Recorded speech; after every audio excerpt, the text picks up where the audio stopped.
Këto se pas kom ditë, Zoja. Okej, faleminderit shumë. Edhe diçka tjetër. Shqiptarët, kafen e pinë hatri i sheqerit. Çokoladën e hanë hatri i lajthis. Jetën e bëjnë hatri i kojshis. E grunë e marrin hatri i nanës. Resole, mi pas ke gjetë ato matë spikatën. Spajtohem me që to kafen e pinë hatri i sheqerit. Qëto më ke prek mu direkt, se unë e pi hatri i sheqerit. Këto tjera të tuj qatë dush. Unë e pi pa sheqar personalisht, po kjo ka qenë ma shumë për me ndërtu simbolikën, po unë faktikisht mendoj që jemi ende si shoqni që varemi shumë nga opinionet e të tjerve, e sidomos nga opinionet e familjeve.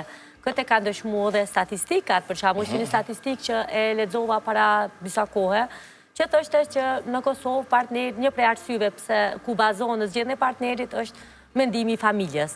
Po nënat sidomos janë ato që janë ma insistuese, janë ato që në një formë kari modelojnë. Kjo përdel kundër asaj që the ma herët, që ne u a kem shti fitilin, kjo i bjen që na pe pysim nanën, prap një grupo e pysim, për një gru tjetër. Po ju e pësni nanën, po ju jeni ata që e bëni pyetje, se nana zakonisht nuk besoj që vjen me vetë iniciative dhe thot resojnë mos e merë filanës, ti shkën e pyet, a nanë qa po do këtë, qa po ta merë menja, dhe po gjithmonë jeni jo ata që faktikisht i prini.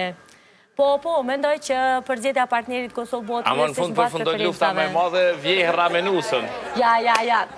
Mendoj që kjo faktikisht nuk ka të bëj me rolet ndërgjinore. Kjo është një uaj lufte që është në gjithë botën.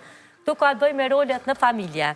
Unë ende nuk kam vjehër, edhe po në bas të atyre që dëgjojnë, bas të atyre që shok, dhe më thonë është prezente si dukuri në të gjitha kulturat në gjithë popujt. Po për shembull, në Itali është e kondërta, në Itali është ky miti që burrat e kanë zët, që ashtu që kemi në Kosovë vjerat, ata i kanë zët vjerat e tyne në atë e gruve. Bile ekziston një lule, një uaj kaktusi. Po pas kanë tranu krejt. Ekziston kjo kaktusi që quhet ulsja vjerës, karrika vjerës. A, të najtojnë gjuha vjerës, apo? Më duke që po, do t'jeve gjuha vjerës, ulsa vjerës, këta e paskën, okej, interesant. Kështë që mendoj që... E pse e ke thonë që të deklarat? Që e ke dashtë me thonë me qëta? A veç... Kushe din, ndoshta ka qenë do një moment aty për atëshëm që më ka inspiru ndo një muhabet, ndo një... Se plet herë do që unë jam e pi kafën e mëngjesit vetëm, ndo një herë, edhe kështu, jo që dënë me i dëgju tjertë, po dëgjon muhabete, se na edhe i kemi shprejnë që flasim e zot larë, që si foko, kështu që... Edhe diçka tjetër, shjeni Zoja që ka thonë. Mos u boni marak që nuk keni dashni për Shën Valentin. Ka edhe asi që e festojnë ditën e shëndetit mendor e nuk ka nas një kokër mend. Kjo pak... Kjo pak frekin, në më thonë, në e përndryshe e përdori shumë sarkazmën. Shëndeti mendor, po kjo shumë sarkastike për mdo këta.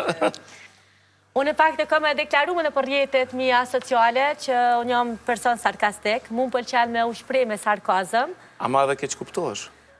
Po, keq kuptona, dhe më thonë ka pas raste që më keq kuptu, po të ashte ata që e kanë këtë sensin e zhvilluar të humorit të zi, bas edhe e kuptojnë ma mirë.